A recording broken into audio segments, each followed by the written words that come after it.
बलूचिस्तान के इलाके डेरा बुगटी से फुटबॉल के 6 खिलाड़ियों को अगवा कर लिया गया। मुखबियों की बाजियाबी के लिए ऑपरेशन शुरू कर दिया गया। लेवी ज़राए का कहना है कि नामालूम अफराद ने कच्ची कैनाल के मकाम पर खिलाड़ियों को अगवा किया। मुखबी खिलाड़ियों में आमिर, फैसल, सुहेल अहमद, यासिर, शहराज और बाबर शामिल हैं। डेरा बुगटी के डिप्टी कमिश्नर ने बताया कि तमाम खिलाड़ी all Pakistan chief minister football gold cup खेलने जा रहे थे। 18 में से 6 खिलाड़ियों को अगवा करके 12 अफराद को जाने का कह दिया गया। निगरान सूबाई वजीर दाखिला सरफराज बुगटी का कहना है कि मुखबी खिलाड़ियों की बाजियाबी के लिए ऑपरेशन शुरू कर दिया गया है। FC, डिप्टी कमिश्नर और लेवीज टीमें खिलाड़ियों को तलाश कर रही हैं।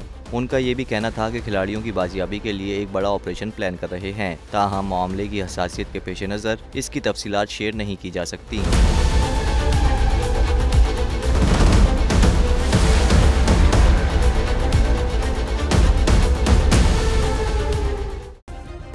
सब्सक्राइब करें और बेल दबाएं ताकि कोई खबर रह न जाए।